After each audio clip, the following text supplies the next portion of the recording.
बैठे हैं पथारी ते अजण उमें साडे हथ विच गुलामी दे अजण हैं पे कंगण उमें वाह वाह वाह वाह साडे हथ विच गुलामी दे अजण हैं पे कंगण उमें मुदत दे तनाज़े हैं साडे सूबे सराइकी दे वाह मुदत दे तनाज़े हैं वाह, वाह। साडे सूबे सराइकी सराइकी दे दे। पानी दे विच मंधानी है निकलदा नहीं मक्खण उमें वाह वाह वाह वाह वाह पानी वाह। दे विच मंधानी है निकलदा नहीं मखण में मुदत दे है मुदई जे रहे मुदप्पण हो जगह ही बैठे वाह वाह वाह वाह मुदत दे हैं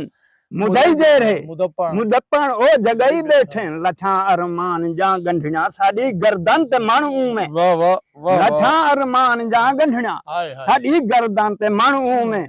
थकू चौधार वेड़ी पई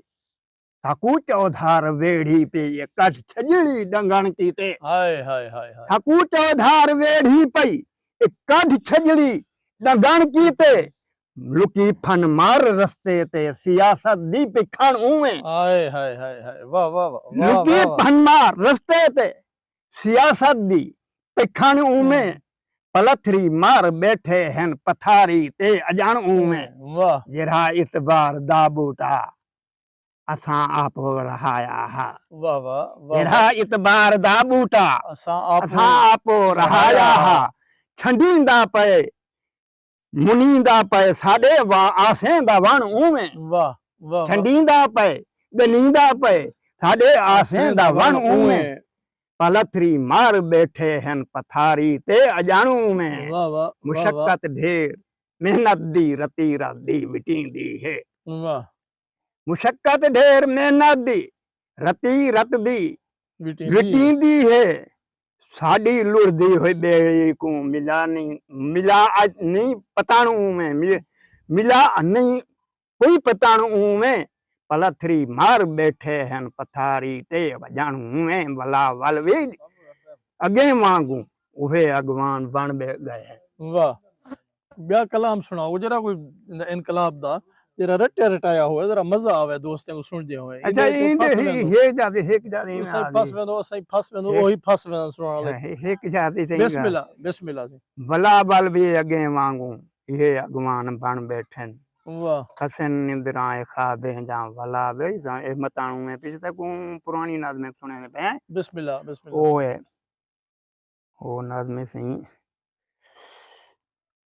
मुल्क ते दहशतगर्दी दा बदमाश को कहीं अख्तियार दिते वाह वाह वाह वाह ये मुल्क ते दहशतगर्दी दा बदमाश को कहीं अख्तियार दिते शरियाम कहीं अशराफ को पिस्तौल कमीने मार दिते वाह वाह वाह हुक्म विका गए चुप बैठे बेवसत हर कहीं बार दिते वाह ही कौम किते तेरा ना रोशन कर खत्म ते आप वकार दिते वाह असा माजी दे मकरूजी से सुन हाल ते हाल दा जायदा चा आहा दे छोड़े ना इंसाफी तू कायदे कानून दा कायदा चा वाह घिन असल संभाले हर कहीं तू ना कतल दी कहीं को जरूरत रहे ना फांसी दे वो कातल को ना माफी दी खास जरूरत रहे घिन नोट मुलाजिम मुलजम को ना छोड़न दी कोई सूरत रहे ये हुक्म चला बंद रिश्वत करना कहीं दे अंदर कदूरत रहे हर अफसर दी मनमानी थई बेजुर्म गरीब टंगी ना पाए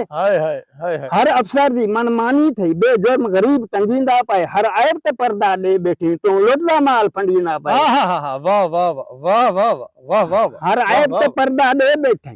तो लुटला माल फंडी ना पाए तक मुल्क दा मालिक रब कीते तू साडी गर्द रखे दा नहीं तू कुर्सी घंटी खुश बैठे साडे हाल ते भाल भले दा नहीं भुल वक्त के सरदार भुल वक्त जते को सरदार घिन वोट ते अज अलवेंदा नहीं वाह ते नाल है साडी त्रोट कहीं हुन वर्त असा को देंदा नहीं वाह हुन देख हाल अवाम दा रंग देख अवाम दा थींदा पे मंजूरी जुल्म दी चक्की विच मजबूर गरीब पे बींदा पे वाह वाह वाह आन किता डंग नांग मरे दे अंधा कोते डांग मरे दे आहा तू मंजूर गमाद विच बैठी कौम को सूद महाग मरे दे वाह वाह वाह वाह वाह तू मंजूर गमाद विच बैठी कौम को सूद महाग मरे दे फूट दा तुर्रा बच गए आहा मुखलस मर गए बुर्रा बच गए कत्ल करा मंजूर अना को आप तक कातिल कुर्रा बच गए वाह वाह वाह वाह वाह मजा आ गए दे पियो नाज़रीन ये साडा शायर के जरा बहुत बड़ा पैगाम देना पे कितना शऊरी और बेदारी दा पैगाम है और ये तुसा ए जरा सब्जी दे पियो ना सामने सारी सब्जी ये साडा बुजुर्ग शायर नलके नाल पिलेंदा खड़े ए सूरत हाल है गुरबत दी, ए सूरत हाल है महंगाई दी। अस अरबाब इख्तियार को इल्तमास करेंदे हैं जो ज़ईफ, कमज़ोर और माजूर शोरा दा खास ख्याल रखा वजे। इन्हें दा फंड होंदे गवर्नमेंट दी तरफों, ए फंड केदे वेंदा पे? अस अकादमी अदबियात दे अगो एहतजाज करेंदे हैं जो इन्हें शोरा दा हक कहने दी, कहंदा हक है। हर डिस्ट्रिक्ट दे विच एक शायर को चुन गिते तुसा हु को लखन साल दा दे के बाकी को चुप करा दिता वेंदे। ए बहुत बड़ा जुल्म है। और ई शायर दा कलाम आज तीन छपया, देखो सारा कलाम ई सूरत च ए इवें कागज कागज लाथे त्या। ई वास्ते अस इल्तमास करेंदे हैं जो शायर दी देखभाल कीती वने। शायर दा पुरसान हाल कोई कह नहीं, इन्हें दा हाल सुनने लायक कोई कह नहीं। मंजूर खा कोई आखिरी कथा सुनाओ तो वाले को एंड कर दे। हकदार दा हक मरवाए जेड़ा हूं तू हक कानून दा क्या मंगना।